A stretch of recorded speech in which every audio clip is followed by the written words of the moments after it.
नमस्कार साथियों, आज हम बिहारी ब्रदर्स टॉक में आपके साथ एक ऐसे महान विभूति को मिलाने लाए हैं जिनके बारे में शायद बहुत लोग सुने भी होंगे या नहीं भी सुने होंगे। ठीक है, आज इस जगह पे हम लोग बैठे हैं, ये कंकड़बाग का स्लम कहलाता है और जिस विभूति से मिलने आए हैं इनके बारे में एक छोटा सा परिचय मैं देना चाहूँगा। इनके परदादा पलासी के युद्ध में कमांडर रहे, जिसके एवज में उन्हें 300 गांव का मालिकाना हक दिया गया। इनके पिता ब्रिटिश टाइम में इंस्पेक्टर रहे और ये खुद एक बहुत बड़े मगही के कवि हैं। कवि के अलावा ये विधान परिषद के सदस्य भी हुए, लेकिन जिस तरह की साधारण जिंदगी ये जीते हैं उतनी ही असाधारण इनकी पूरी जीवन वृत्तांत है। आज हम जितने बड़े नेताओं को जानते हैं, चाहे वो लालू यादव हों, चाहे स्वर्गीय रामविलास पासवान हों, चाहे अभी के मुख्यमंत्री माननीय नीतीश कुमार हों, या यूँ कहें कि पूरी जदयू, पूरी भाजपा, लगभग में पूरी कांग्रेस या जितनी भी पार्टियां हैं अभी प्रदेश में एग्जिस्ट करती हैं, देश में एग्जिस्ट करती हैं, लगभग में सभी लोग इनके नाम से परिचित हैं। इनका दूसरा परिचय ये है कि ये मगही के इतने महान कवि हैं, मगही हिंदी दोनों में, कि इनकी एक कविता, एक काव्य जो है वो करीब 12 अलग अलग भाषाओं में ट्रांसलेटेड है और आज तक वो जो किताब है वो अलग अलग देशों में चल रही है। रमरतिया उसका नाम है। और हम ज़्यादा विलम्ब न करते हुए हम आपको मिलवाने लाए हैं बाबूलाल मधुकर जी से। बाबूलाल मधुकर जी जो कि नाम के मोहताज नहीं हैं, लेकिन वो हमेशा से एक साधारण जिंदगी जीते आए हैं और इतने बड़े पद पे होने के बावजूद भी वो एक साधारण जिंदगी जी रहे हैं। तो हम शुरू करते हैं बाबूलाल मधुकर जी के साथ। प्रणाम चाचा। सबसे पहले तो मैं आपसे जानना चाहूँगा, यह एक नॉर्मल सी बात है क्योंकि आपके साथ काफ़ी पुराना संबंध रहा है, तो आप जो है इतनी पढ़ाई की, मतलब इतिहास में पटना यूनिवर्सिटी उसमें देश के बड़े यूनिवर्सिटीज़ में से एक था, वहाँ से पढ़ाई करने के बाद आप नौकरी छोड़ ये मगही और हिंदी कविता की तरफ क्यों आपका रुझान हुआ? देखिए, मेरे साथ यह था कि मेरे पिताजी कलकत्ता में चटकल में इंस्पेक्टर थे और वो बहुत वर्षों बाद 3-4 बरस बाद गाँव लौटते थे। मेरी माँ कैथी भाषा जानती थी और कैथी में वह लिखती भी थी। और मेरे भैया बाल गोविंद पासवान उनका नाम था, 1948 या 39 में उन्होंने मिडिल पास फर्स्ट क्लास अखबार में निकला था, समझे कि नहीं। पिताजी कलकत्ता से लौट आए और कहा कि जे हम अपने बेटा को ले जाएंगे, इसको नौकरी लगा देंगे क्योंकि इसकी नौकरी तुरंत हो जाएगी। मेरी माँ ने विरोध किया, कहा कि हमारी ज़िंदगी में मेरा बेटा गुलामी नहीं करेगा। तो पिताजी बहुत बिगड़ गए, कहा कि क्यों? कहा कि नहीं, गुलामी वो नहीं करेगा, कोई नहीं करेगा। उस समय मैं बहुत छोटा था, 5-6 बरस के रहे होंगे, लेकिन मुझे अभी भी याद है। और सचमुच जब तक माँ जिंदा रही तब तक न भैया की नौकरी किए और मेरा तो कोई सवाल ही नहीं उठता था, मैं तो पढ़ लिख रहा था। जब माँ गुजर गई तो मेरे भैया ने मुझे, तब तक मैं पटना पुलिस में आ गया, तब तक मेरे भैया ने कहा कि बउआ आज अब क्या करें, खेती बाड़ी में तो सब पिताजी ने बांट ही दिया लोगों को, अब तो कुछ है नहीं, जब हमको कोई नौकरी में जाना चाहिए। तो हमने कहा कि अच्छा देखते हैं। तो हम कुछ मित्रों से बात किए तो उन्होंने कहा कि हमारी कविता तुम ठीक कर दो तो तुम्हारे भाई की हम नौकरी लगा देंगे। किरानी थे, वह लाला जी थे।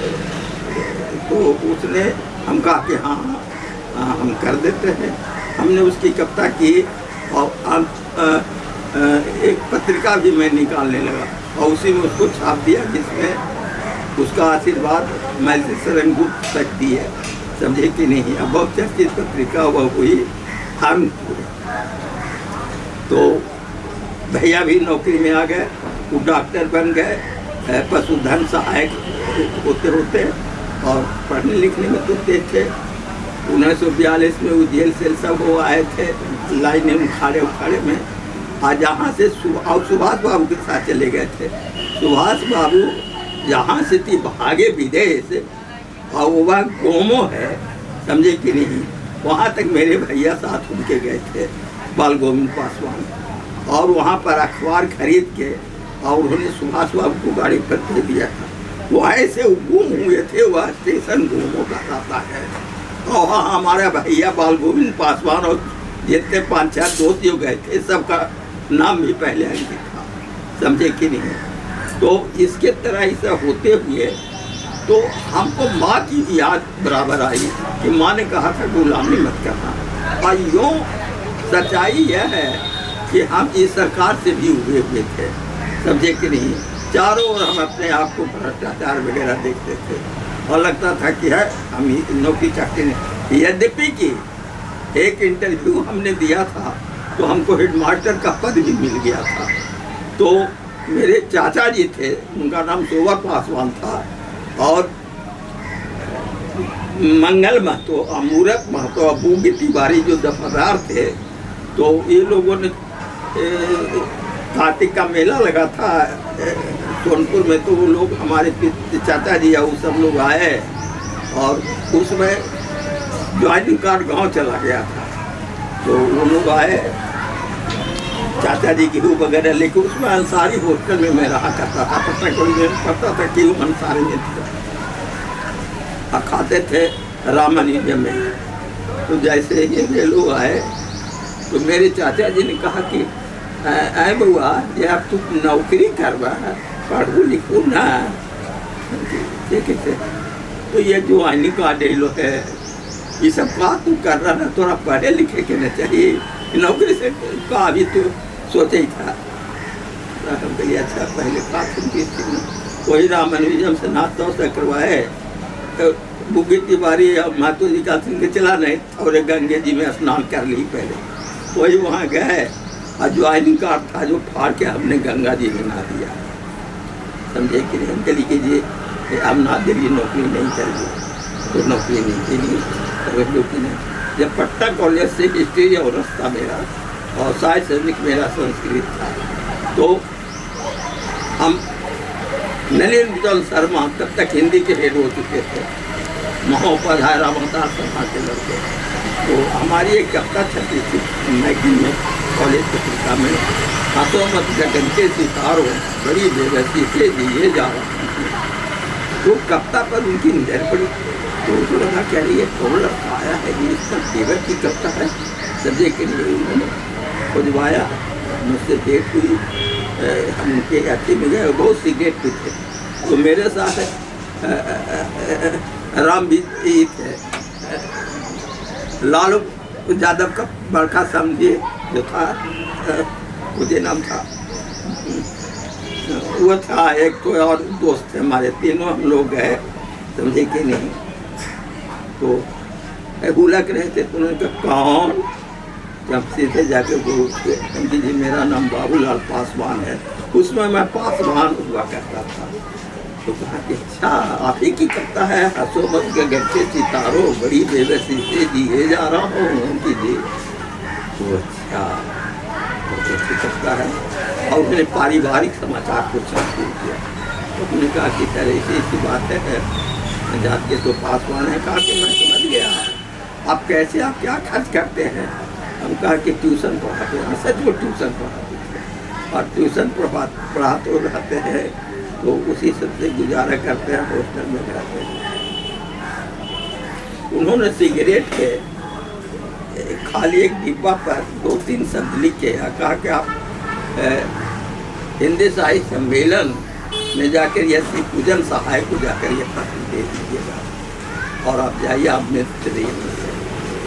तो हमको, हम दोस्तों को राम विजय हम लोग को लगा अरे चलो कब तो श्री पूजन जी को तो देख लेंगे, समझे कि नहीं। तो किसी पूजन सहाय को हम लोग पढ़ चुके थे, तो वहाँ गए, तो एक पटवारी की तरह एक डेस्क पर टोपी पहने हुए लिख रहे थे। तो लोगों से हमने पूछा कि भाई शिव पूजन साहब कौन है, तो सब लोगों ने कहा अरे वही ना है, आपका को तो पटवारी है गांव का, वही है वही है। फिर लोगों ने अच्छी कहते गए, चल रहुआ कौन बानी, कहाँ से आयल बानी, वो भोजपुरी में बोलने लगे। हम के जी नलीन जी भेजले बड़ा, रहुआ कभी बनी का लिखे था नहीं कुछ, हम जी हिंदी या मगी में लिखे, अरे मगी में भी लिखे या हिंदी में भी कुछ सुना ही ना, कुछ कविता याद बा हमके जी, तो कहीं कुछ सुनाई हमके जी सुना रही थी कि हम रोवा ही ओकरे तू गीत कहा है, हम रोवा ही ओकरे तू गीत कहा है, मैदान से भागल के जीत कहा है, मुंह पर चिकना के पाछे गरिया के सोना के कटारी दिखा के मीत कहा है। अरे वाह वाह, तब तक स्टाफ लोग तो सब के सब आ गए। अरे होगा फिर से क्या थे हम रोवा ही ओकरे तू गीत कहा है, मैदान से भागल के जीत कहा है, मुंह पर चिकना के पाछे गरिया के सोना के कटारी दिखा के मीत कहा है। हम क्या बतावे बाबू, कई बार हमके जी आगे है कि तू नाम पर नगर बसा के नाम कर है, हम समझे ही देशवा के काम कर है, कि तू नाम पर नगर बसा के नाम कर है, हम समझे ही देशवा के काम कर है, बुरा मत माने एक बात कहे ही, तू अपन और देशवा के बदनाम कर है। राजेंद्र नगर में उसमें बता कि तू नाम पर नगर बसा के नाम कर है, हम समझे ही देशवा के काम कर है, बुरा मत माने एक बात कहे, तू अपन और देशवा के बदनाम कर रहा है। एक आदमी था जो पड़ा हुआ है चादर ताने हुए आगे हमके, तू दानी दधीची कहावे के शान कर है, तू दानी दधीची कहावे के शान कर है, मंगरुआ के घरवा जमान कर है, बुझली हेलो इलेक्शन के जमाना तक गरीबन के कस के सम्मान कर है। जो पड़ा हुआ आदमी था वह उठ गया, शिव जी भ्रष्टाचार हो गया। उसमें दूसरा पहला चुनाव बावजूद में हुआ था और 57 में हुआ था दूसरा चुनाव। बाबा फिर से कहो तो अंकित, तू दानी दधीची कहावे के शान कर है, तू दानी दधीची कहावे के शान कर है, मंगरुआ के घरवा जमान कर है, बुझली हेलो इलेक्शन के जमाना तक गरीबन के कस के सम्मान कर है। देव जी भ्रष्टाचार आ गया, यह लड़का कभी ठीक कहता है, और वह राहुल संस्कृतायन थे, इसने मुझसे पूछा और चाहते से मुझे लगा लिया था। लास्ट है कि खादी के कपड़ा पवित्र भेगेल, खादी के कपड़ा पवित्र भेगेल, जिसे पारस के छुए से लोहा सोना भेगेल, कि खादी के कपड़ा पवित्र भेगेल, जिसे पारस के छुए से लोहा सोना भेगेल, चोरबन डकैतवन के खादी के कुर्ता पर कोटवा में जमानत हो गई। श्री बाबू सुने पूरे हुआ हुआ। उसके बाद शिव जी ने कहा रउआ के हम 48 रुपये में बांध ना सकिला। एक काम था जो 1-1.5 घंटा करना था और 38 रुपया हमको महीना मिलता, तो रउआ के हम बांध ना सकिला 48 रुपये में। रउआ गांव जाता नहीं, हमकी जी जाइए। अच्छा गांव जाता नहीं, तो ये वो हम काम दी रउआ का पैसा भी मिला था हमके साथ। तो जी गांव में जाई, आज ये बूढ़ा पुरानियन को ओकरा हम पैसा दे थी, जाके खैनी ले लिया, तम्बाकू ले लिया, बीड़ी ले लिया, सलाई ले लिया, और उन लोगों को दिया कहीं कुछ कहानी, कुछ गीत और कुछ कहावत बतलावा ना, और वो बतले तू ना तू लिख ले रहिया, और उसका लेवा तो का पैसा मिलता था। उन्होंने हमको उस जमाने में 35 रुपया दिए सब्जी के लिए, जबकि 9-10 रुपये मन चावल बिकता था। अच्छा चावल 12 रुपये में मिलता था। मन हम गांव में गए सब कुछ, अभी भी राष्ट्रभाषा परिषद में इतनी मोटी किताब है, उसमें मेरी कविताओं का चर्चा है हमारी, वो सब काम करते रहे। फिर पत्रिकाओं में लिखते रहे और फिर मेरा नाम बदल दिया गया। पासवान से हमारी कब तक न छपती थी अखबारों में, तो रामदयाल पांडे और लोगों ने कहा कि तुम बहुत गलत है, ये तुम नाम बदलो, अब कि बाबूलाल मधुकर सबसे अच्छा। तो पासवान हट गया, बाबूलाल मधुकर आ गया। जब बाबूलाल मधुकर से हम कविता भेजने लगे कहानी, तो सभी जगह दनादन छपना शुरू हुआ और पैसा मिलना शुरू हो गया, समझे कि नहीं। और मैं इसी तरह से रमता रहा और लिखते रहे। उसी समय मैंने रमरतिया पुस्तक लिखी। जब रमरतिया लिखी तो उसकी इतनी चर्चा हुई कि देश से विदेश तक ये कहना मुश्किल, और उस पर मुझे जान मारने की भी धमकी दी गई। क्या था ऐसा रमरतिया में? रमरतिया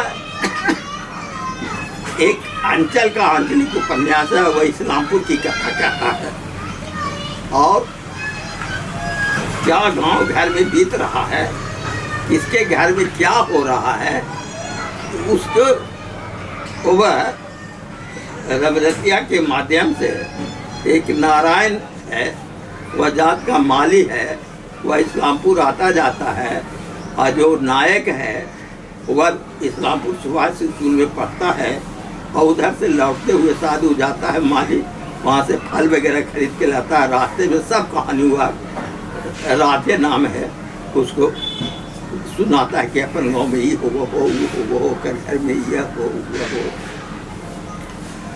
और गांव में एक महुआ का बगीचा था।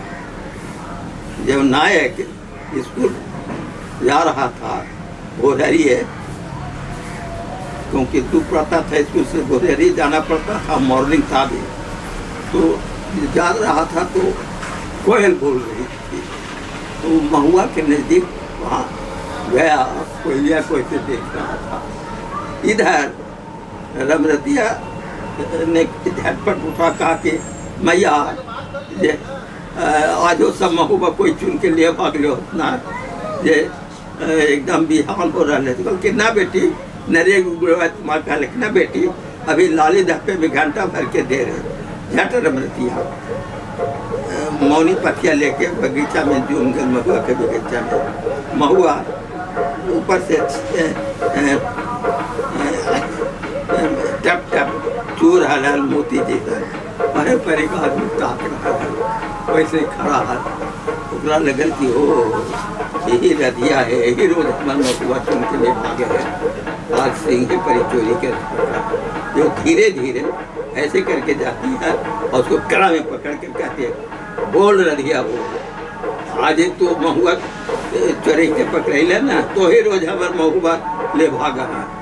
तो वही से कहता है, कहता रधिया नाराज, अरे दादी तू यहाँ ये बेला तो हाँ राम थी ये जा रही हो रही है स्कूल है ना, ये कोयलिया बोल रहे वही से कहकर अरे जैसे कहते आगे मैं यहाँ में चूड़िया टूट गए तो खून बह रहा है, ऐसे कल के हाँ लगा कि तो चूड़िया घास के लिए ये जा पड़ी। बाप रे आपका पतो रहा है, चला गाँव लगा। कल किधर अगला गाँव महादेवी है, वहाँ जाके कपड़ा जला के साफ ले। अब अगला चर्चा, अगला गांव महादेवी है, छुछे यादव लोगों के है, सबके दुहारी पर पागु करे गाय गोरू खाई। एगो बूढ़ी दीवार में ठप ठप को ठपको कही कह रहे ये तो भगवान अपन बेटा पुतो के तो भगवान से नियम मांग रखे माए। सबके बेटा पुतो उठ के खेत खलिहान चौका पानी करी थे, एगो हमारे बेटा पुतो है जे अभी तक पलंगे तोड़ी थे। दोसर बूढ़ी जवाब देत कहे झूठ है गोवर्धन के माय, लिनकल के खीर पूरी तरसल के सैया, जल्दी भी हनुमत होइया गोसैया। एगो तोहर बेटा और पुतो हो, एगो हमारे सुथर का के देखो अल्लाह जोड़ के अभी आगे तापी थका।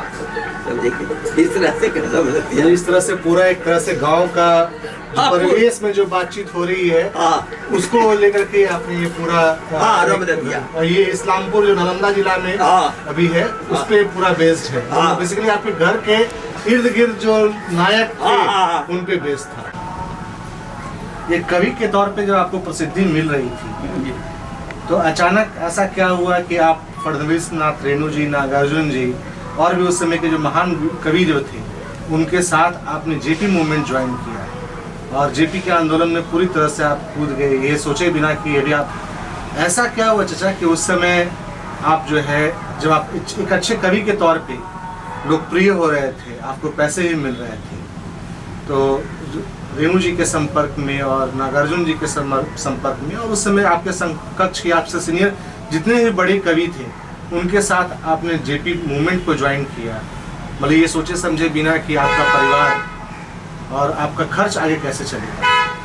हाँ, दरअसल इसमें यह था कि हम देश रहे या विदेश रहे, हमको गांव कभी छोड़ा नहीं।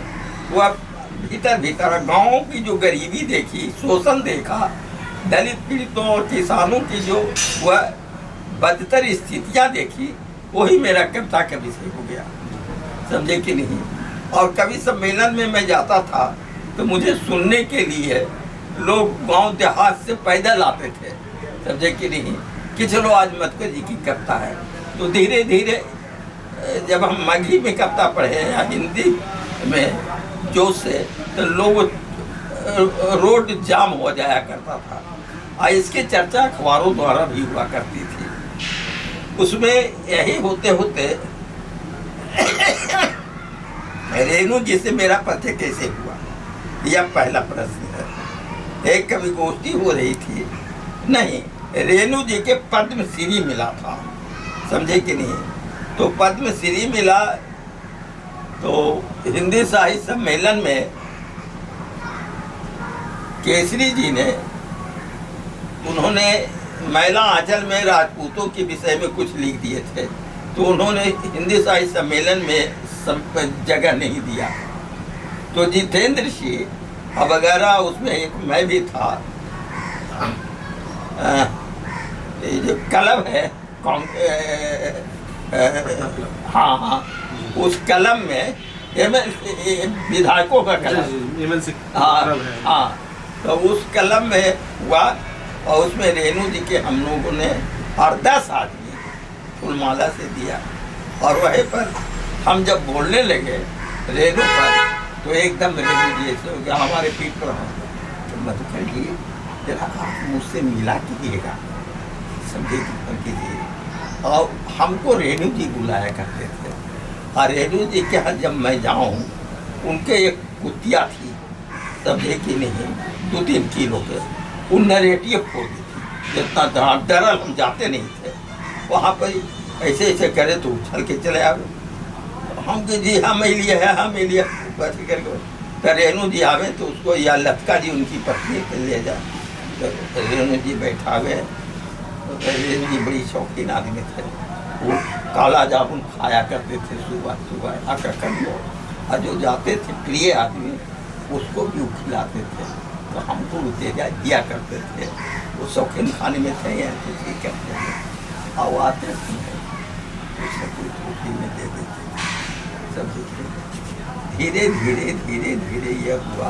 अब कविताएँ सुनते थे, वहाँ पर कह के लोग साहित्यकार आ गए सुने, तो हमको कोई मालूम नहीं, बच्चा जी अब यहाँ पट्टा में है ना, जब जाए तब यही कहे मत जाइए, क्यों यहीं रही होगा।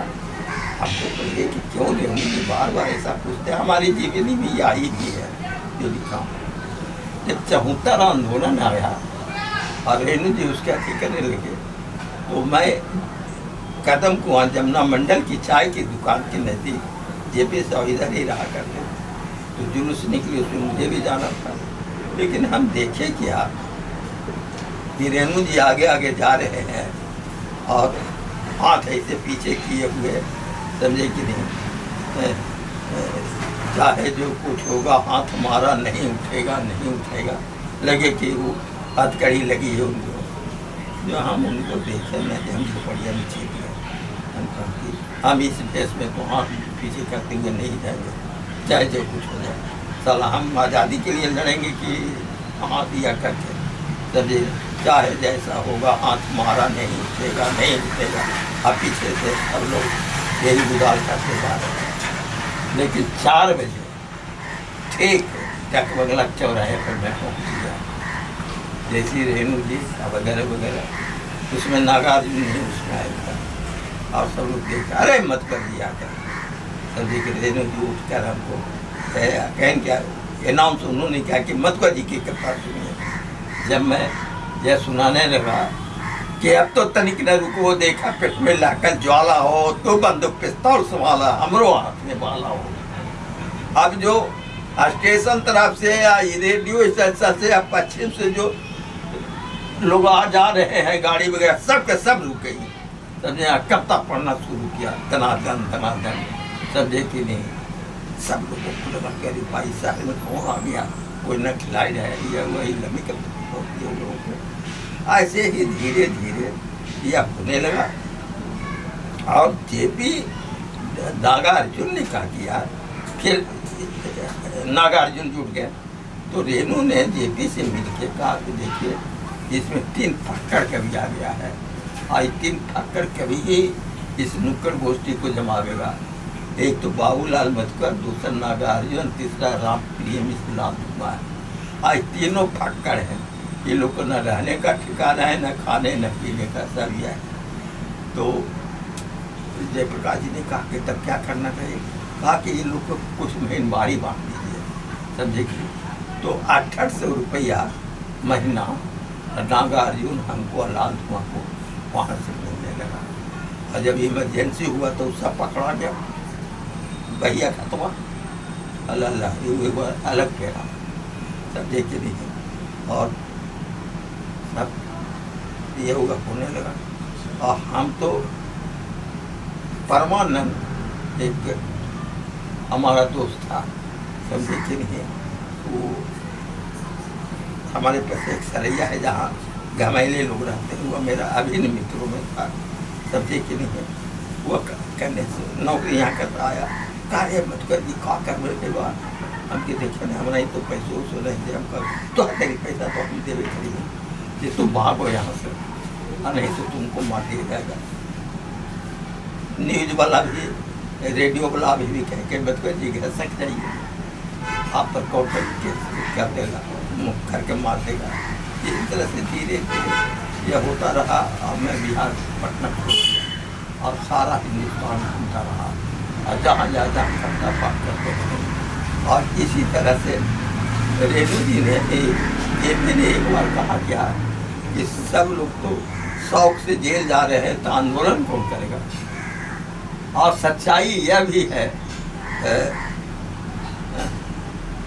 कि लोग शौक से अरेस्ट हो जाता था, क्योंकि जेल में तो सुरक्षित था हुआ, समझे कि ऐसा कई लोग उदाहरण है, आपको विश्वास नहीं होगा। रामविलास पासवान को ऐसा करते हुए मैंने देखा, समझे कि नहीं। हम लोग साथ हैं और पुलिस है जो अथी हो रही है, हम तो लुक गए झोपड़ी में और सीधे पुलिस पे जाकर अरेस्ट। ऐसा एगो नहीं है, कई गो, समझे कि आपका नीतीश पति सब रोड पर आया है आंदोलन में, जब रोड पर आया है, ये सब कभी कोई रोड पर नहीं आया, और सब सुरक्षित रहा जेल में, और सब यही बन गया। ये सब मार्केबुल बात है, मैं बतला रहा हूँ, समझे। एक समय की घटना है जो सुनिए, वह बहुत कोई नहीं सुना है, लेकिन मैं आपको सुना रहा हूँ, लिख दिया अपने डिग्री में, समझे। हम उड़ीसा से उलटते पुलटते गया पहुंच गए। गया में जयप्रकाश राय के अभिन्न मित्रों में और खादी ग्राम उद्योग के वो अध्यक्ष थे, और हमको बड़ी मानते, सारा कपड़ा हमको वो बुक किए देते थे, अभी भी उनका दिए हुए कुछ चादर फादर सब उन्हीं का है। तो वहाँ पहुँचे और CID को पता चल गया, त्रिपुरारी बाबू गया है, उनके खाने पर आ गया। त्रिपुरारी बाबू को हमको दोनों को अरेस्ट कर दिया। 5 बज रहा था, जीप पर बैठा दिया, सारा रात को वहाँ दिखाई दे रहा है। हम जब काउंटर पर एक पहाड़ी एरिया में पहुँचे, पहाड़ है, जंगल है, वहीं रोक दिया गाड़ी। और उन दिनों हम 4 मीनार किया करते थे, 4 मीनार था, वो गाड़ी रोका, और वो लोग जो पुलिस था वो अच्छे में चाय वगैरह लिए हुए था। कहा चाय पीजिएगा आप लोग? और कहती मरना तो है ही है। तो हम कहा कि थी हाँ पिएंगे, तो चाय भी पिए। फिर पुरारी बाबू ये चाय पिए, तो पहले फिर पुरारी बाबू कहा कि चलिए मेरे साथ आप, अब हम काटो तुमको, हम ले जा रहा है वो ले जा तुम्हारे बंदूक को दूसरा ये नहीं बता।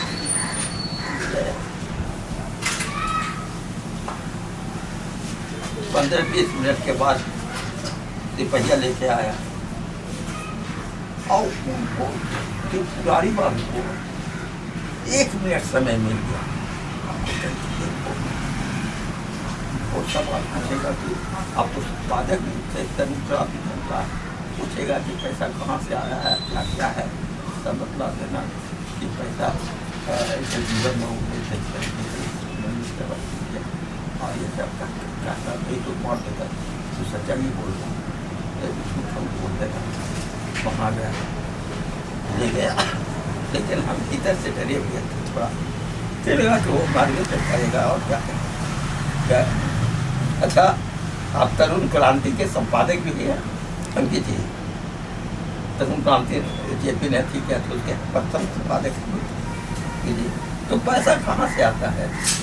हमके डिफेंस मिनिस्टर ऑफ इंडिया देते हैं क्या? डिफेंस मिनिस्टर ऑफ इंडिया देते हैं अंकित जी, जगीमल बाबू देते हैं अंकित जी। साफ साफ बोलिए, झूठ मत बोलिए। अब झूठ काय को बोलेंगे सर, आपके हाथ में बंदूक है, हमको जान मारने लाए हैं और मरते समय झूठ बोलेंगे? बार बार कौची कुची से पूछे पत्रिका का पैसा कौन, आपकी जो पैसा ऐसा वही देते हैं। देखिए बाबू 15-20 मिनट अभी फिर सिगरेट भी दो, चाय भी पिलाओ, और काका काका सब हम उनके सीधे झूठे बोलते रहते हैं। तभी लोग वहाँ से आए, अब फिर गया मैं हम दोनों को छोड़ दिया, जान से अरेस्ट किया। पुराने बाबू ने कहा रखा करवा, अब क्या भागो की करो को या पर इसमें बातों लगती, अब भागो तो पैसा तो हम क्या नहीं 15 रुपये है क्या, तो हम लोग तो 45 रुपये होती है। सीधे ट्रेन पकड़े और सीधे पट्टा कदम पहुँचने का केदार का एक मेरा मित्र था, सब्जी के लिए वही करने अरे मत तो वापस बिहार चुप रही है काटने के लिए मीट बनी नहीं है बना क्या भाई मीट ना खाओ, मीट खेले यादे नहीं रहता। अब चल क्या पूछा कब ना पूछल के पैसा कुछ ले पिए ना, वो भी आ गया और सोए। जब सोए तब आप क्या करें, तो मेरे दिमाग में यह बात आ गई कि आप कहाँ भागे, आप चलो ना लगता और वही अरेस्ट हो जाए, समझे कि नहीं। तो छीपते छापते हम बिहार शरीफ के होते हुए राजगीर पहुँच गया। उसमें कांग्रेस का अध्यक्ष वीरेंद्र प्रसाद लगू था और तरुण हमको छोटे भाई की तरह मानता था। हमको कांग्रेस का अध्यक्ष है ये है, सरेंडर करेंगे या कहेंगे चलिए भाई हमको अरेस्ट करवा दीजिए आप, नहीं तो साला मारे पीटेगा, क्या करेगा क्या करेगा। तो छीपते छापते हम तरुण जी दिगंबर धर्मशाला में रहते थे, वहाँ पहुँचे। अरे अब क्या हो गया है, कैसे खाएंगे? हम कहा कि देखिए चारों ओर से थी, हम मारे जाएंगे, हम हरिद्वार रहे कहाँ रहे, लेकिन CID से तो हमको ढूंढ रहा है, क्योंकि हम गफूर मियाँ की बात न माने हैं। हमारी कविता में आग बरस रही है, जो अब हम सिलेंडर करते हैं चल के हमको आप जेल भिजवा दीजिए। कहा कि मजगर मेरे रहते तुमको कौन जेल भेजेगा, पहले मैं जाऊँगा। अरे ला वो मिठाई ले आओ, इनके लिए आओ कुछ पहले खाओ। आया पिया, अब आगे जब फलना जगह होटल है तुम केवल छीप कर रहो और तुम जहाँ रोकोगे वहाँ तुम्हारा खाना चल जाएगा। और वही समय एक बसुरिया बाबा थे, समझे ना, राजगीर में, तो बहुत गाली देता था लोगों को, और लोग कहे कि उसके गलिए में आशीर्वाद है, बड़ी भीड़ लगती थी, गांजा पीता था, खाली गांजा चाहिए। तो हम नंबर सुने, हम भी। अब देखिए सौरभ जी कि जैसे ही गए तो चारों ओर से भीड़ है, करीब 4-5 98 के नजदीक एकदम सर्वाधिक सर्वाधिक। ये हम देखा कि एक साथ को बैठा हुआ है, ये हम दूल्हे से बना रहे थे। अरे बहान चोद, हटो रे हटो रे हटो रे, एक आदमी आ रहे हैं, आइए आइए आइए। हम आइए, बाकी क्या हो गया, समझेगा खाना सामने। मैं कह रहा हूँ आइए आइए, हरे कृष्णा, कुर्सी लाओ कुर्सी लाओ। राजपूत था, बांस बेचता था, बांस से कुर्सी लाया। अब बड़ी अच्छी करके हम वहाँ गए, दुनिया में आप दुनिया में नहीं बैठिए, अब सिंहासन पर आपको बैठना है, तो बैठिए। और सौरभ जी उसने मेरे माथे पर ऐसे हाथ रख और दुर्गा सप्तशती पढ़ के, उस समय यह भी हो रहा था कि रामचरितमानस में केस निकलता है, समझे कि नहीं, और वह साधु संतों वाला केस है। तो कहा कि हमको थोड़ा ये नहीं, कुछ नहीं हुआ, अब बहुत आगे बढ़ गए थे,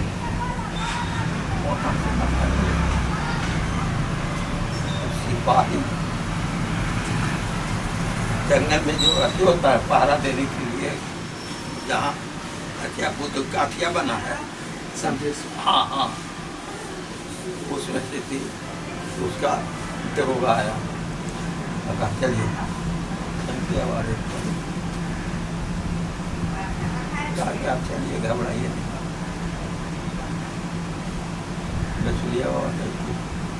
लक्ष्मण जी बैठ जाइए, बैठ जाइए। तिवारी जी, बसुरिया बाबू ने बहुत तिवारी डर हुआ था, वो बैठ गया, बुलाइए जी, चलिए आपको ऐसी जगह रखिए जहाँ आपको खाना पीना, मीट मछली और शराब सब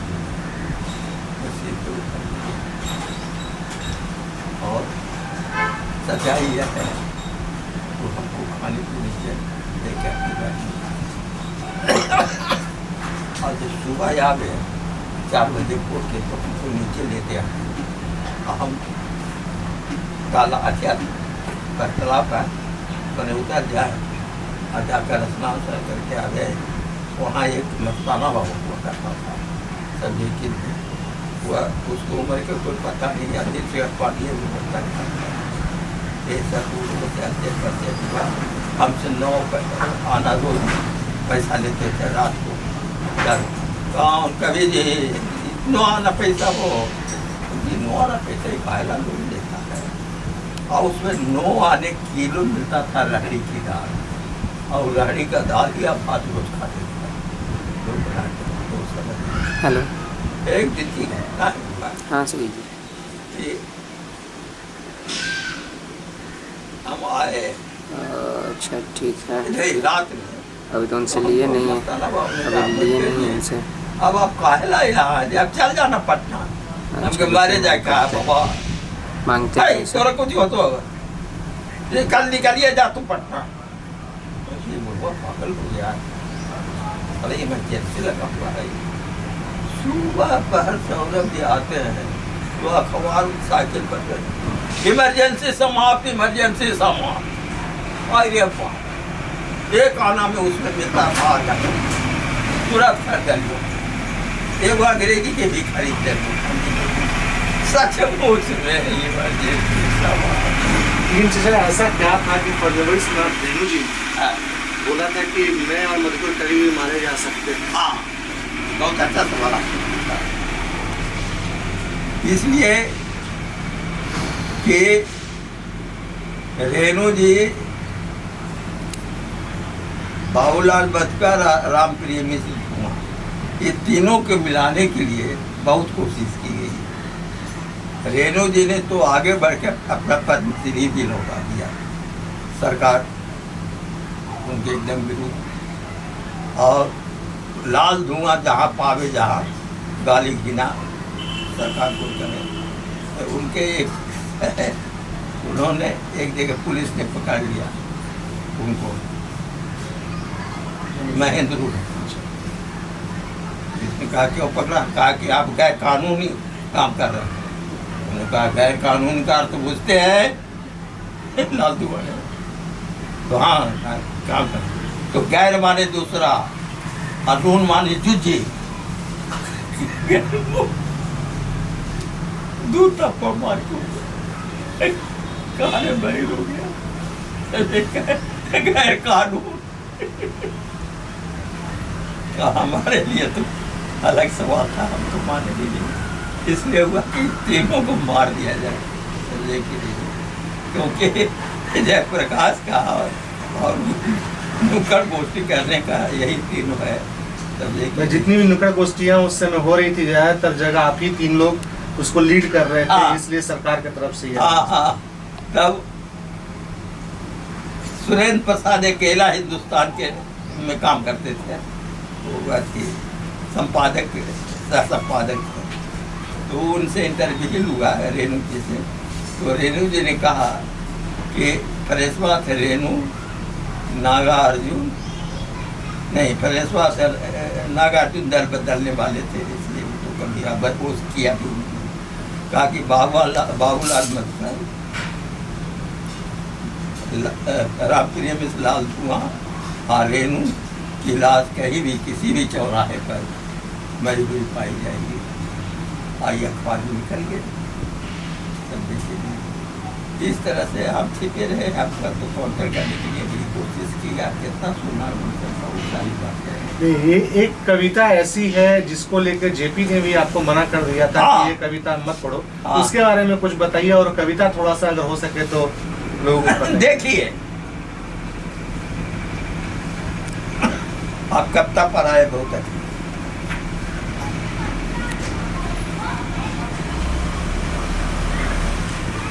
बुरा नहीं मानिएगा। जेपी जी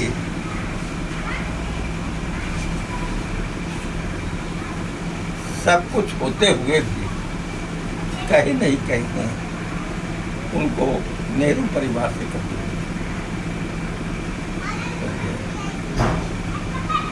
और वह भाषा की मर्यादा को तुल दिया करता। अब जैसे भालावली कविता जब पढ़े तो कहा कि बाप ये कविता मत पढ़िए, मत करिए, मत पढ़िए, आग लगाइएगा यार।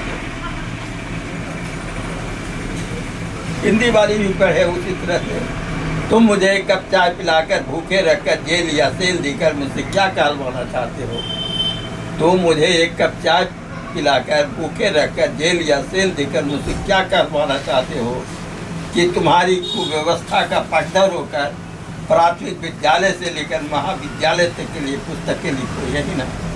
तुम मुझसे क्या कहलवाना चाहते हो कि 3 रंगों के अलावे और कोई रंग नहीं होता है, यही होता तिरंगा।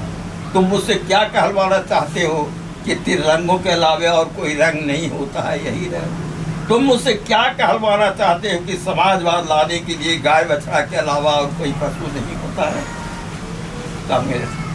कि तुम मुझसे क्या कहलवाना चाहते हो कि समाजवाद लाने के लिए गाय बछड़ा के अलावे और कोई पशु नहीं होता है?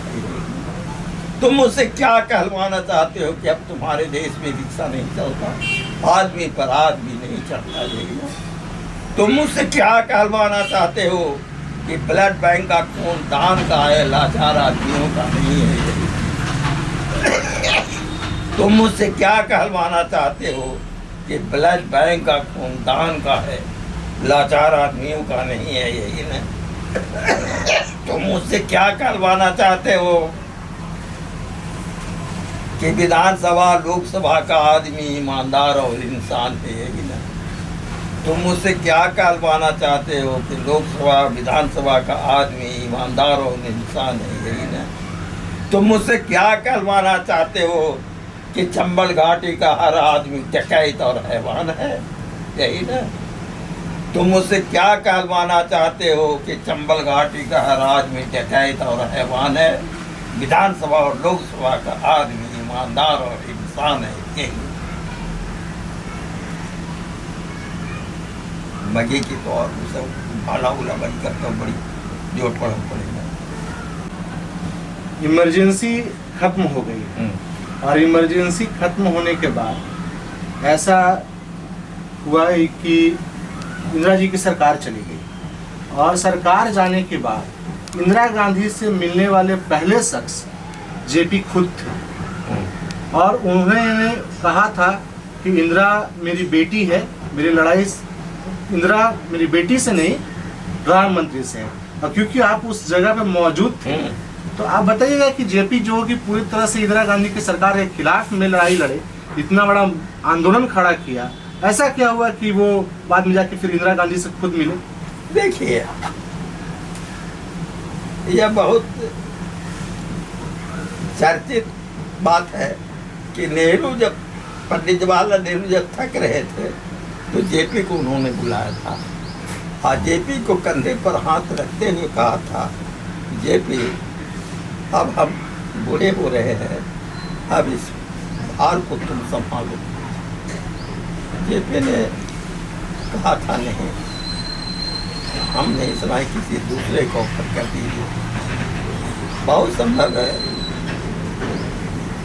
कि उन्होंने ही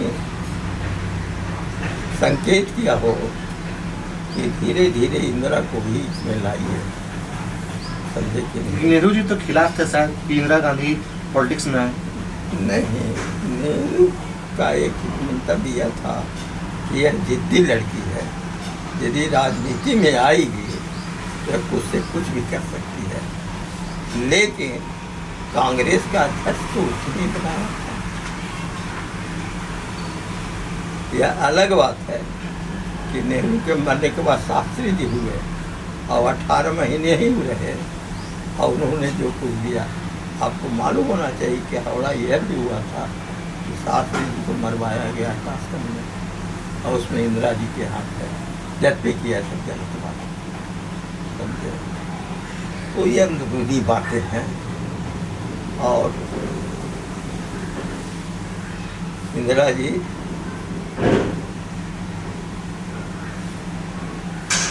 जो किया बाद में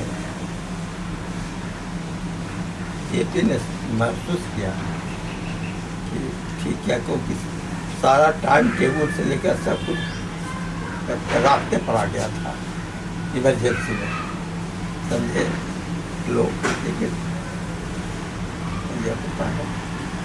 और हमारे साथ जो घटना घटी तो हम एमएलसी कैसे बनी है तो नहीं, इंदिरा गांधी पहले ये बताइए कि इंदिरा गांधी से मिलने क्यों गए थे जेपी?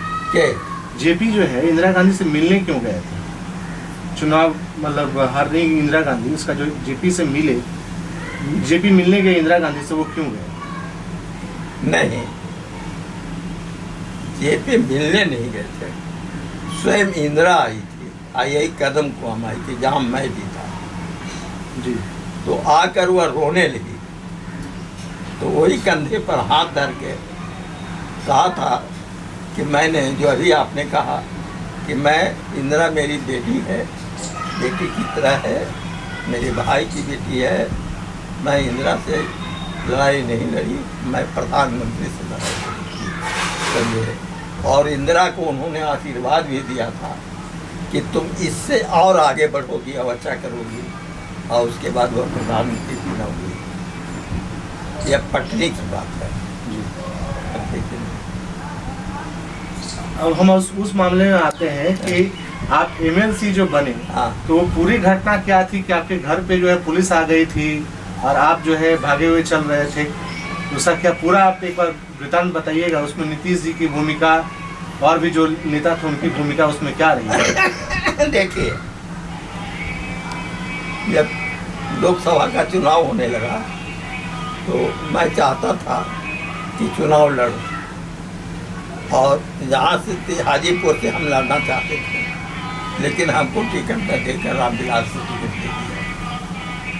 और रामविलास यहाँ रहे थे 6 महीने, 1100 रुपया कर्जा भी हमको बनिया कहाँ से लाते थे, जैसे खुदा लेके चला गया, पैसे नहीं दिया। लेकिन खैर वो तो दूसरी बात है। हमको जब तक बचा घोड़े चूँकि प्रणाम किया, और जब जाते थे तो खुद का कुछ लिफाफा दे देता था। तो हमको टिकट उकट नहीं मिला, तो हमको लगा कि साला ये सरकार के विरुद्ध कुछ लिखना चाहिए, समझे कि नहीं। इसलिए मैं विरोध में लिखना शुरू किया, समझे, हिंदी में ही नहीं। और उस समय नीतीश जी, शिवानंद तिवारी, विजय कृष्ण, तीनों को टिकट मिल चुका था, और तीनों हार गया था। तो 18 मार्च का एक समय से जेपी ने दिया था, हमें ही लिख पढ़ रहे थे, क्योंकि हमारा कोई दूसरा तो सोच था नहीं। तो देखते हैं कि दोपहरिया में तीनों पहुँच गया। नीतीश ने कहा कि मधुकर जी क्या कर रहे हैं? हम कहा कि देख नहीं रहे हैं। उसमें क्यों भी मेरे पास कहा कि नहीं चलिए, हम नहीं जाएंगे, हाथ जोड़ते हैं। अरे आप लोग को तो टिकट भी मिला, हार गए, ये अलग बात है, हमको तो न टिकट मिला नहीं कुछ। कहा कि नहीं आप चलिए। अंत में नीतीश वगैरह सब ले गया, हम चले गए। और जब वहाँ गए तो कविता पढ़ने लगे। नीतीश ने एक अखबार आती रीता को पलट दिया, माइक दे दिया, और हम जनता पार्टी के विरुद्ध का पाठ शुरू किया। और वही करके जब हम आ रहे थे 2 दिन बाद, तब देखा कि यहाँ गाड़ी लगी हुई है, और हम समझ रहे थे कि अब ये पकड़ने के लिए मुझे आ गया, क्योंकि हम तो जनता पार्टी के विरुद्ध का पाठ किए हैं। फिर सोचा कि इंदिरा जी के राज में भी यही से दिए कि चलो आगे आया। तो एक लड़का जो मेरे हम भोजन बनाता था, देश नाम था, उसने कहा क्या आ रहे हैं? हम क्या, हाँ मैं आ रहा हूँ। उन लोग को बैठा कर ऊपर आते हैं तो देखते हैं 3 लोग मिलते हैं, बैग लिए हुए। बचपन जी कहाँ थे महाराज? ये आपको टिकट मिल गया है? क्या ठीक है? अरे आप MLC हो गए हैं, रेडियो गुदाल कर रहा है, लीजिए ये देखिए, दयानंद सहाय ने भेजा है, इसमें पैसा है। तो सब कुछ ये सौरभ जी आपको लगा दिमाग में कि साला तो खरीद होना शुरू हो गया। अब कहा कि देखिए, यदि हम MLC हो गए हैं तो मुझे पैसे की जरूरत नहीं है, जो था अब नहीं है, आप ले जाइए। बहुत कुछ कहा कि हम नहीं लिए। इसी बीच लक्ष्मी साहब के यहाँ से थी, दौड़े हुए लोग आए कि जय कर्पूरी ठाकुर और चंद्रशेखर आपसे बात करना चाहते हैं। हम लटकल गए, कर्पूरी जी से फोन पर बात किए। मोहन कौर जी, हम जी, अरे आप पटना में है ना? हम जी हाँ। तो आप पटने में रहिए, कहूँ मन जाइए, सुबह आपको गाड़ी जाएगी, लीजिए चंद्रशेखर से बात कीजिए। मधुकर हवा हो? हम हाँ भैया, उनको हम भैया कहते हैं। मधुकर हवा हो? हम कीजिए भैया। अरे कहूँ ना जाए तो आज के हम MLC के टिकट दे देनी है, तो MLC बन जेबा। और दयानंद सहाय यहाँ से कोई जाए तो वहाँ पर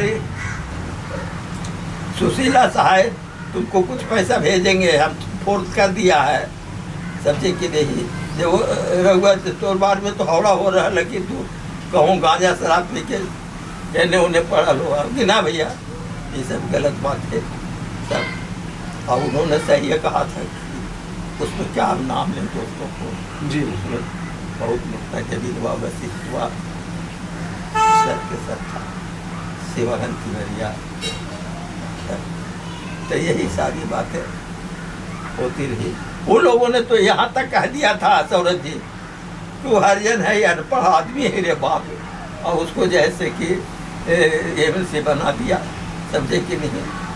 तो लोगों ने कहा कि वो तो अनपढ़ है हमारे बारे में। कपिल देव बाबू ने कहा कि तुम लोग को मालूम है बाबूलाल बच्चन के बारे में जानते हो कि वो अनपढ़ है? अरे वो पटना कॉलेज का प्रोडक्ट है, वो विथ ऑनर पास है भी है, तुम लोग को मालूम है? तैयो लोग जब हाउस में हम भाषण देने लगे तब लोगों को नींद टूटा कि अरे ये तो रियली विद्वान आदमी है। अच्छा, एक संदर्भ और आता है कि गांधी सेतु पुल का निर्माण जो है वो इंदिरा गांधी ने तब करवाया जब वो सत्ता में थी। आवेश तब दिया था क्योंकि उस दिन राहुल जी का जन्म हुआ था और मुख्यमंत्री के साथ वो बीच गंगा नदी में थी और वायरलेस से जो है उनको सूचना मिली तो उन्होंने पूछा कि भाई बिहार के लिए मैं क्या कर सकती हूँ। तो उस समय के तत्कालीन मुख्यमंत्री ने बोला था कि आप उत्तर बिहार को डायरेक्ट राजधानी से जोड़ने के लिए कोई पुल नहीं है, नदी से आना पड़ता है, तो आप एक पुल दे दीजिए। तो इंदिरा जी ने उस पुल के लिए अलॉटमेंट दिया, सब कुछ करवाया। लेकिन उसके बाद उनकी सरकार चली गई और सरकार आई फिर आप लोगों की जनता पार्टी की, और आप उस कमेटी के सदस्य थे जहाँ पर गांधी सेतु पुल जो है बना। लेकिन आप लोगों ने कभी इंदिरा गांधी जी का तख्ता वहां से नहीं हटाया, मतलब जो था वो रहने दिया। फिर मतलब आज क्योंकि उस समय का जो जनता दल था उसमें जनसंघ भी मर्ज हो गया था और जनता दल के अंदर में ही था। लेकिन आज की जो परिस्थितियां हैं जब उसमें देखते हैं कि सरकारें जब बदल जाती हैं तो तख्ती भी बदल दिया जाता है, तो क्या आप मतलब सोचिए किस तरह की पार्टियां जो है जेपी के साथ जुड़ी हुई थी उस समय? देखिए, आप जो कह रहे हैं वह सही है, लेकिन जहाँ तक हम लोग जितने मेंबर थे और उसमें प्रमुखता मेरी बातों की दी जाती थी, तो सत्ता तो बदल चुकी थी लेकिन रिवेंज की भावना हमें नहीं थी। इसीलिए इंदिरा जी के सारी चीज़ों को हम जस के तस रहने दिए, ना नाम बदला न कुछ बदल दिया। हमने तो यहाँ तक कहा था कि इंदिरा जी के एक स्टैचू बनाया जाएगा, और दूसरा राज्य यदि डॉक्टर जगन्नाथ यदि नहीं करता तो हम वो भी बनवा देते। जहाँ हम लोग ठहरते थे नाता पानी का, वहाँ जाइए, तीसरा नाम मेरा है बाबूलाल मधुकर गोदा हुआ, और सब कुछ है, क्योंकि रिवेंज हम में था ही नहीं। और बुरा नहीं मानिएगा, चाहे नरेंद्र मोदी हों या नीतीश हों या लालू जी हों, इस लोगों में रिवेंज की भावना है, समझे कि नहीं। हमेशा सड़ाते रहो जेल में, कैसे इस पर लाते रहो, समझे कि नहीं। यह हो रहा है आपका आज, समझे। कांग्रेस में ऐसा कभी नहीं हुआ, जो ओरिजिनल कांग्रेस हम लोग में थे, समझे, कभी रिवेंज नहीं लिया। आज भी हम जितना प्यार सौरभ से बात कर सकते हैं उतने ही लालू के मानव नहीं, लालू से भी हम कर सकते हैं, नीतीश भाई से भी कर सकते हैं, क्योंकि रिवेंज हम में है ही नहीं। ओरिजिनल जो लोग थे उसमें रिवेंज की नाम की कुछ नहीं थी। आज तंत्र समाप्त हो, वहाँ व्यक्तिवाद हो जाता है, वहाँ परिवारवाद हो जाता है। ये जो मैं कह रहा हूँ समझिएगा, जी जी समझिए कि नहीं, होनी चाहिए। हाँ, यही चल रहा है आपके यहाँ। आपको तो वो संदर्भ भी आप बताइए कि किस प्रकार आपको इंदिरा गांधी जी ने कांग्रेस में शामिल करवाया, क्योंकि आप जनता दल में थे और जेपी के साथ जुड़े हुए थे, लेकिन बाद में इंदिरा गांधी जी ने स्वयं आपको जो है इस पार्टी में शामिल करवाया। दरअसल हम नहीं चाहते थे कि इतना जल्दी यह हो। हम दूसरा गंगा पर एक रेलवे लाइन भी हम योजना में हमारी थी, और लेकिन डॉक्टर जगन्नाथ मिश्र हुए चीफ मिनिस्टर और जल्दी जल्दी इंदिरा जी को खुश करने के लिए कहा कि नहीं इसको उद्घाटन करवा, और हमको वो गाड़ी दे दिए, पैसा दे दिए कि आप बुलेटिन निकालिए। अब हम क्या कहें, बहुत बेमन से सहदेव ठाकुर के प्रेस में जाकर वह काम किया। इंदिरा जी की बड़ी अच्छी तस्वीर हमने उसमें मुफ्त पर छापा, आज जब उद्घाटन कर रही थी तो मुझको भी बोलना ही था। जब हम बोलने लगे तो इंदिरा जी ऐसे करके देखती रही और डॉक्टर जगन्नाथ मिश्र से कहा, जगन्नाथ मिश्र यह कौन लड़का है? तो कहा कि ये बाबूलाल मतकर है, हरिजन। अच्छा बोल वही स्कूल का ये क्या है? अरे स्कूल अपनी ओर लाओ जगन्नाथ, इस लड़के को अपनी ओर लाओ। तो हाँ कोशिश नहीं लाओ, इस तरह से थी। और एक और संदर्भ मुझे याद आता है कि आपने क्या इंदिरा जी को चीट में लिख के दी हाँ। जब वो जेपी के मरणोपरांत यहाँ आई थी। बात यह थी सौरभ बाबू कि जेपी जब मरे तो उनकी लाश कृष्ण मेमोरियल हॉल में रखी गई और वहीं से थी वहाँ श्रद्धा में जाना था। तो भाई देश विदेश के सारा लोग वहाँ आ गए और एकदम गर्मी का महीना और यहाँ हवा चले एकदम सारा दे अटल जी का चेहरा काला बने सारा राष्ट्रपति वगैरह सब। इंदिरा जी को तो पते नहीं चले कि इंदिरा गांधी एकदम भिखारिन की तरह जैसे हती वैसे गंदा से और हम क्या किया था इस तरह की कि हम कृष्ण मेमोरियल से नहीं चले, हम उसमें बेली रोड में रहा करते थे और वहाँ से हम सीधे जबकि सगरों यह किया गया था हम अपना आइडेंटिटी कार्ड रखे हुए थे, उन्हें से पूछने नहीं देता था, लेकिन सेना थी हमने आइडेंटिटी कार्ड दिखाया इसलिए हम बचे रह गए। हमको न धूल लगा न कुछ लगा, वो अपना बंडी कुर्ता पैजामा पहने हुए हम सुरक्षित वहाँ पहुँच गए। उन्हें इंदिरा जी का इंदिरा जी के पीछे इंदिरा मुर्दाबाद मुर्दाबाद करते करते तो मरिए लगा और सीधे हम इंदिरा जी को ऐसे कोई मुँह उठा लिया और जहाँ मुरारी जी आई क्या नाम था संजय बैठा हुआ था उसी बेच में उसको बैठा दिया वैसे करके इंदिरा जी देखे समझे कि नहीं और बड़ा दिया हुआ।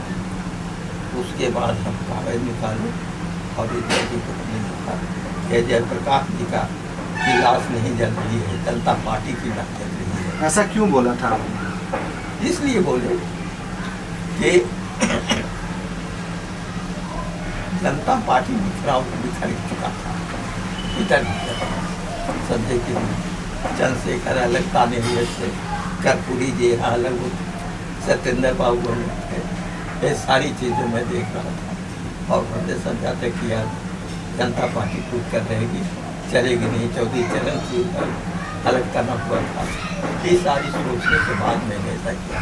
इसका मतलब ये मंडल और कमंडल का जो बाद में आया ये एक मौका था या एक बहाना था जिसकी वजह से जनता पार्टी टूट के बिखर गई, भारतीय जनता पार्टी? नहीं, देखिए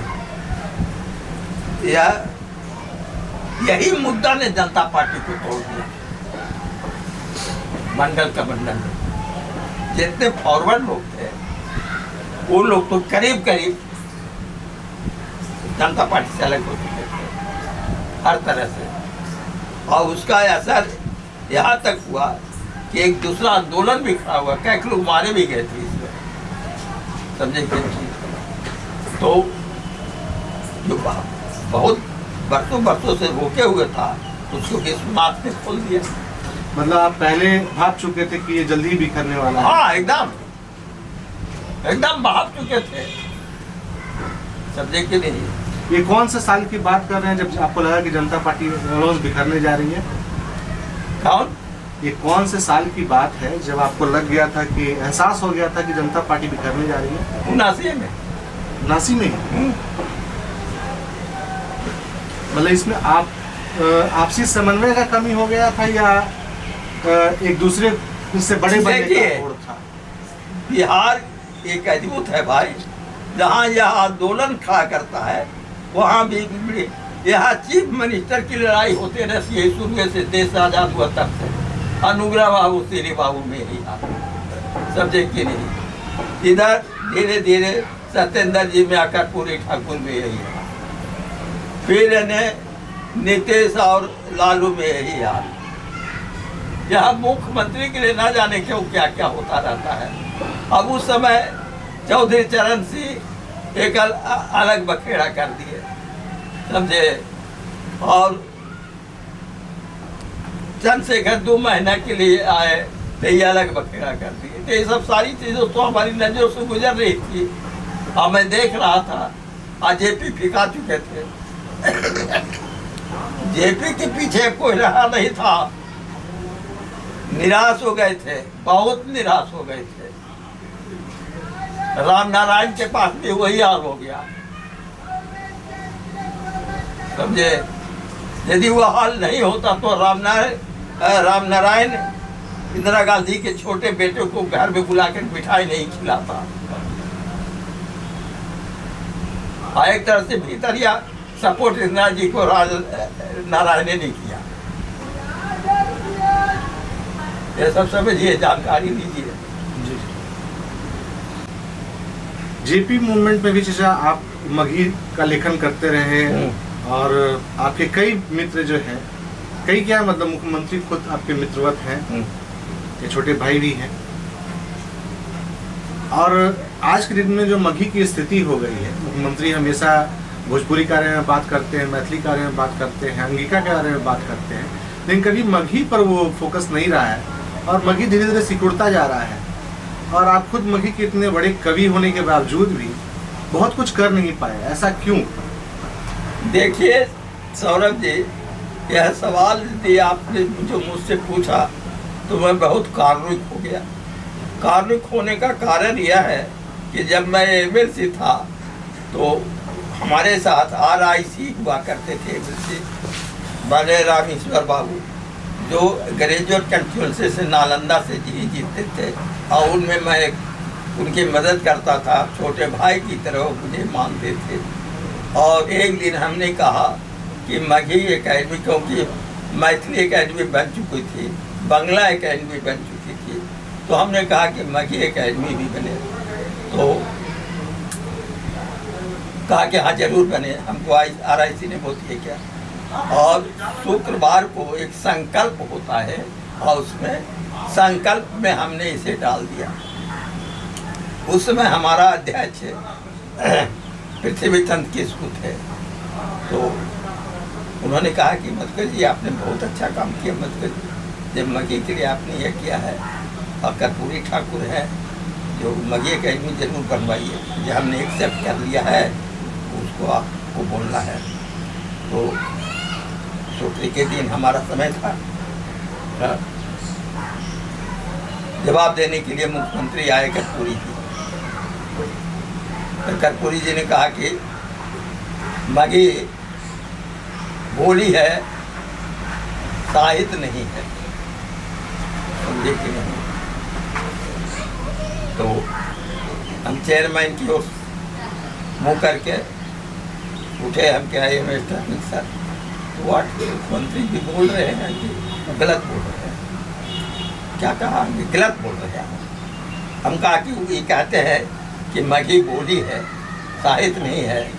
हमको बोली तो है ही, असाहित्य ही है। मगही एक ऐसी भाषा है जिससे बांग्ला तक निकली है, मैथिली तक यह निकली है, और उसमें यह सारी चीज़ें हैं जो किसी अन्य भाषाओं में नहीं मिलेंगे। तो सो कैसे? हमकी सुनिए कि वह बोली है, माननीय मुख्यमंत्री जी सुने। हमकी जलवा में चमक है चेलवा मछलिया, रेनिया चमकी तरवार, और सबवा में सोमा है स्वामी के पगड़िया किसे जिया पर बिंदिया। बोलिए माननीय मुख्यमंत्री जी, यह बोली है कि साहित्य है। अब सारा लोगों ने कहा मत कहिए, फिर से सारे लोग आने लगे, ऊपर नीचे दीर्घा बढ़ गई।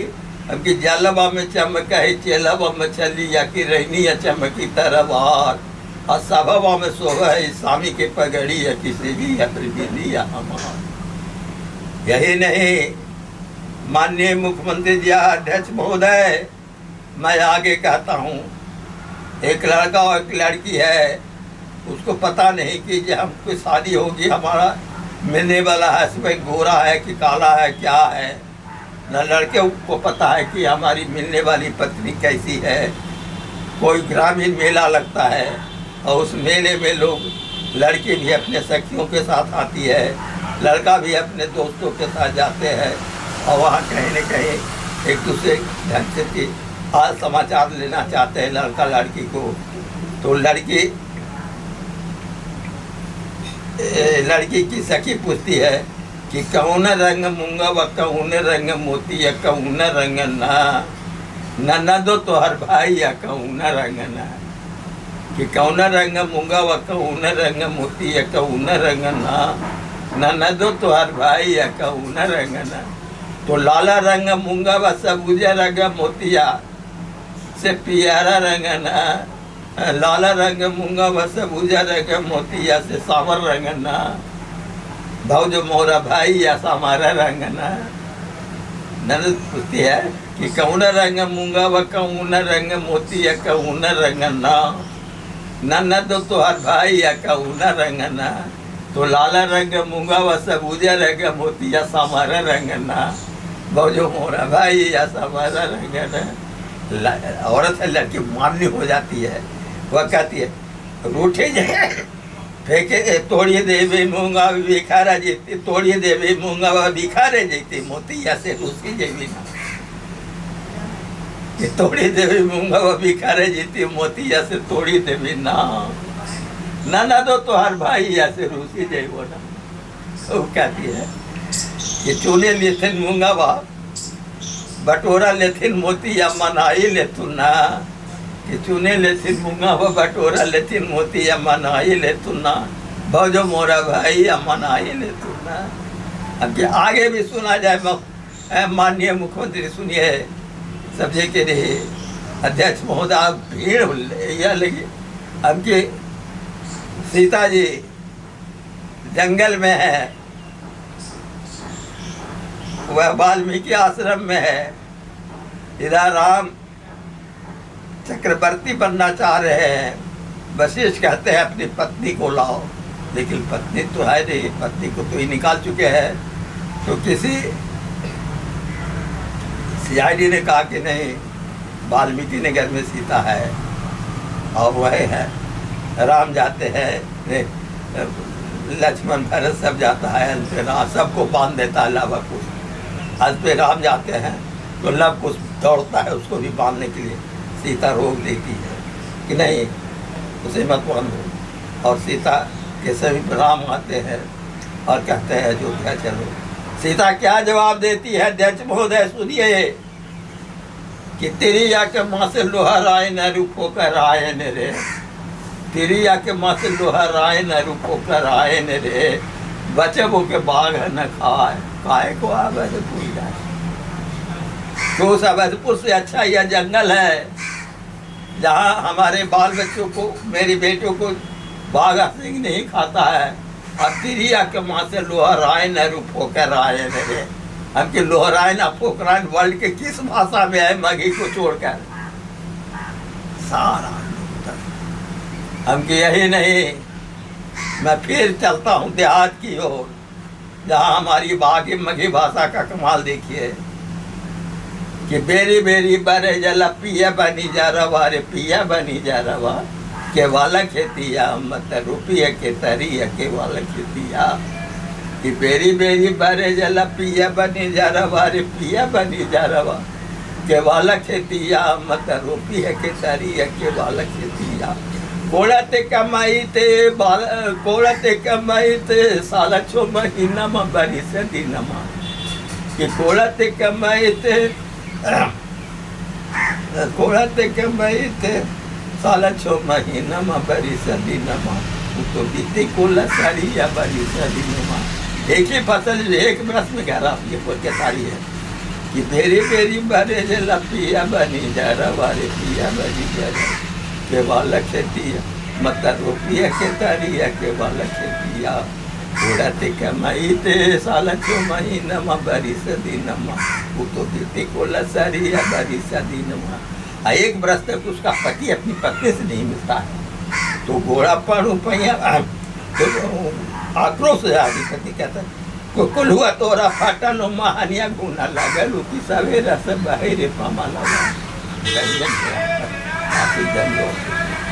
कि कुल हुआ तोरा फाटल महानिया गुना लगे लोग सवेरे से बाहर पमा लगे तो गोला पढ़ूँ पहिया पढ़ूँ गोला रे बरदबा जो चल रहा है गोला पढ़ूँ पहिया पढ़ूँ गोला रे बरदबा पगा तोड़ी आई रे बथानी है कि पगा तोड़ी ये गोला पढ़ूँ पहिया पढ़ूँ गोला रे बरदबा कि पगा तोड़ी आई रे बथानी है कि पगा तोड़ी तोहर आके देवू बरदा खाली रे कोराइया की सैया लागी तोहर आके देवू बरदा खाली रे कोराइया की सैया लागी वो तो बालापन जोगाना में की सैया लागी। अब ये सारी चीजें है माननीय मुख्यमंत्री जी अध्यक्ष महोदय अब बोलिए या बोलिए कि साहित्य है। अंत में समय अति हुआ तो कर डॉक्टर जगन्नाथ मिश्र आए तो हम ये कहने समझे और उस एकेडमी का स्थिति यह हो गई है कि मगध क्षेत्र के हृदय स्थल का हमारा मुख्यमंत्री नीतीश बाबू असारे ले हुआ मगी समाप्त हुआ है मात्र एक चपरासी रह गया लगी मगी एकेडमी में सिर्फ एक चपरासी है मात्र एक चपरासी सबके सब रिटायर हो गया और उसको जब पैसा मिलता है ना कुछ मिलता है यह स्थिति बनेगा। हमने कई बार लिखा अखबार में आया लेकिन इस मुख्यमंत्री को काय को देना नहीं। देखिए वो तो आपके साथ काम किए हुए हैं आंदोलन में और आपके साथ सदन में भी रहे फिर भी ऐसा क्यों आप क्या सोचते हैं उसको लेकर? देखो बाबू ये सब मत बोल बाबू इसलिए नहीं बोल बाबू बिहार का जो मुख्यमंत्री है उसको साहित्य भाषा से कोई मतलब नहीं उसको चाहिए केवल कुर्सी पढ़ा लिखा भी हुआ नहीं है बुरा नहीं मानना चाहे मुख्यमंत्री हो या लालू हो सब छुड़ा गाड़ के पास किया है समझे या लिटरेचर क्या जाने हृदय है थोड़ा बहुत हृदय लड़ुआ के पास जरूर है लेकिन नीतीश जी तो हृदय विहीन आदमी है कहीं कुछ भी इनके पास नहीं है केवल कुर्सी चाहिए ठीक है अभी नहीं कहते कि राज के लिए नहीं कुछ कर रहे विकास तो कर रहा है जहाँ कुछ है और वह विकास थोड़ी है ये सेंट्रल पैसा देता है चाहे नरेंद्र मोदी दे या कोई दे हो रहा है ये सारी बातें हैं बुआ। एक चीज और दो सवाल अंतिम के बचे हैं। एक सवाल ये है कि कुछ दिन पहले माननीय प्रधानमंत्री ने कर्पूरी ठाकुर को जो है भारत रत्न का अवार्ड दिया लेकिन सुनने में ये भी आता है कि एक समय था जब भाजपा जो है कर्पूरी ठाकुर के बारे में बहुत अनाप शनाप बोलती थी और उनके कई जो उस समय के लाए गए कानून का खुला विरोध किया जाता है तो भाजपा बहुत ज़्यादा विरोध करती थी कर्पूरी ठाकुर का। तो आप क्या सोचते हैं आज के पॉलिटिकल संदर्भ में कि आखिर ये भारत रत्न किस तरीके से दिया गया या क्यों ऐसा दिया जा रहा है जिनका वो व्यक्तिगत तौर पे उनका खिलाफ या वैचारिक खिलाफत था उस समय या व्यक्तिगत खिलाफत था? देखिए इसके पहले मैं कह चुका था कि राजनीति में रिवेज नहीं होना चाहिए और सब लोग रिवेज लेते रहे स्वयं नरेंद्र मोदी लेते हैं लेकिन नरेंद्र मोदी कुछ भी है तो वह राजनीति की पहचान है कि हमको वह काम करना चाहिए जिसे कर्पूरी ठाकुर का जो फॉलोवर है वह भी मान जाए और कर्पूरी जी में इस तरह की क्वालिटी थी भी समझे कि नहीं इसलिए उन्होंने ऐसा काम किया कि उन्होंने भारत रत्न उन्हें देना पड़ा और उसका नतीजा यह हुआ कि आज भी देख रहे हैं कि भारत रत्न जो कर्पूरी जी को मिला तो समझिए कि कमिंग प्राइम मिनिस्टर का वह दावेदार फिर हो गया। लेकिन जिस तरह की राजनीति आज चल रही है देश में उसको लेकर के क्या आपको आत्मचिंतन नहीं होता है कि जेपी किस तरह के लोग छोड़ के गए क्योंकि आज जो लोग राज कर रहे हैं इस देश पे और इस राज्य में कि लगातार ये राज्य पिछड़ते ही जा रहा है चाहे वो लालू जी हो चाहे नीतीश जी हो चाहे और भी उसके पहले मुख्यमंत्री आए हों और देश की भी स्थिति लगभग में कम बेस वही बनी हुई है जो कभी जेपी नहीं चाहते थे। तो आपको नहीं लगता है कि जो जेपी का जो सपना था वो आज कहीं पूरा नहीं हो पा रहा है? जेपी को यह बात समझ में आ गई थी और तभी उसने संपूर्ण क्रांति का नारा दे दिया, समझे कि नहीं? और वो संपूर्ण क्रांति का नारा ऐसा नारा है कि जैसे कितनों पंजाबी में कुछ हो जाए लेकिन गुरु गोविंद सिंह के अलावे कोई इग्रामा ना होगा, समझे कि नहीं?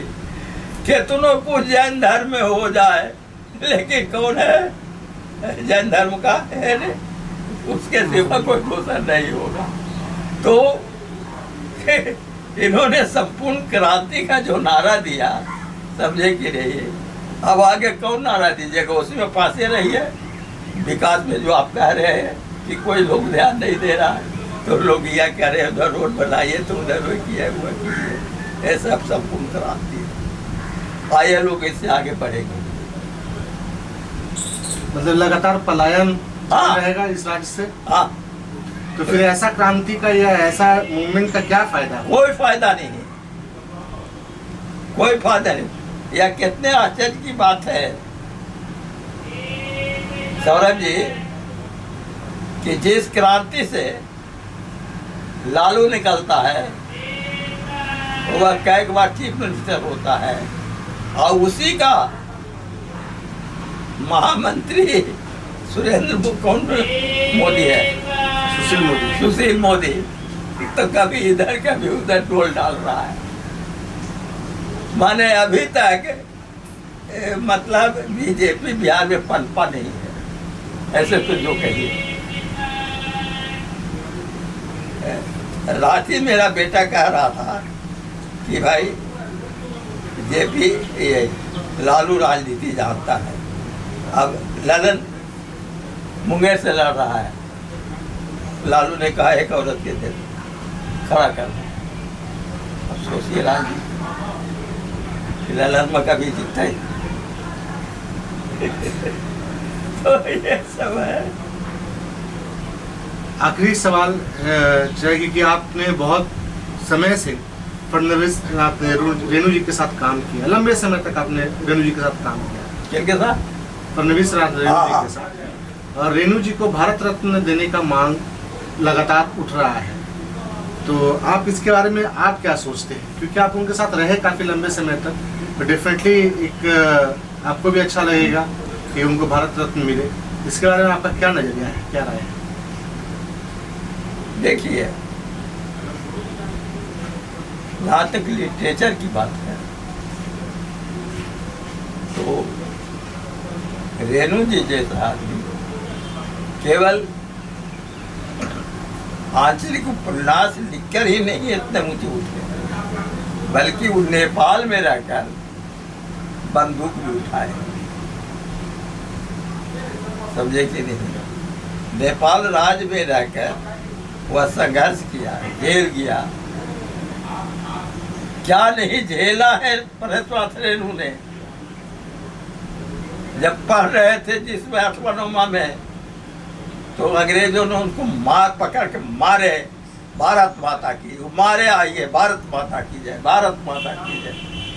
तो जिस रेणु ने इतना सहा, क्या नहीं सहा रेणु ने, और उसको पद्मश्री देते हैं। अरे उसको पद्म भूषण और भारत रत्न दीजिए, देना चाहिए, जरूर देना चाहिए। आज के राजनीतिक हालत पर आप क्या बोलिएगा? जो चुनाव आ गया, अभी चुनाव का घोषणा हो गया, आपको क्या लग रहा है कि देश में विकास होगा, बिहार में विकास होगा? देखिए, अब तो आचार संहिता लग गया। अभी ये लोग क्या करेंगे वो खोल नहीं सकते हैं, बोल नहीं सकते हैं। लेकिन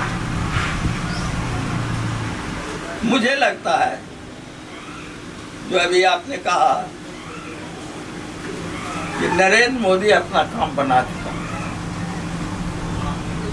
आचार संहिता लगने से पहले वो देश रत्न से लेकर और क्या क्या जो कर दिया, वह अपना चुनाव को मजबूत कर दिया और अभी तक अपने सीट का बंटवारा नहीं किया है,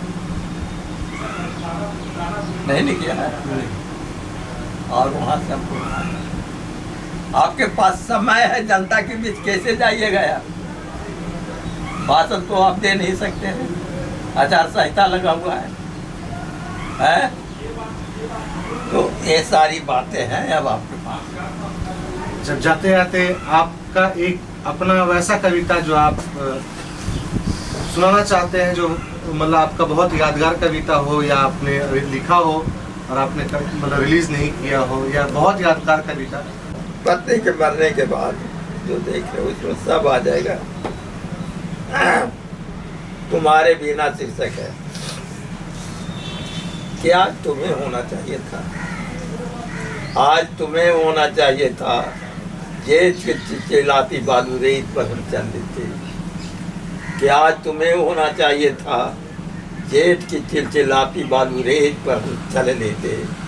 बहुत कुछ होता तो किसी दरख्त की छाँव में बैठकर हाँ न करते करते सुख दुख बांट देते। कि आज तुम्हें होना चाहिए था, जेठ की चिलचिलाती बालू रेत पर हम चल लेते।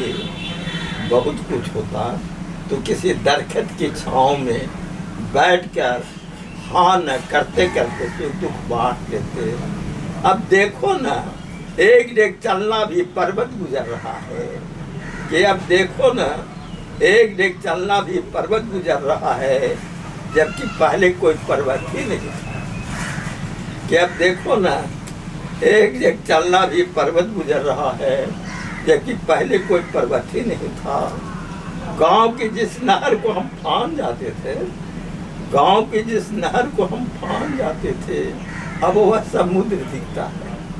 कि गांव की जिस नहर को हम फान जाते थे, अब वह समुद्र दिखता है।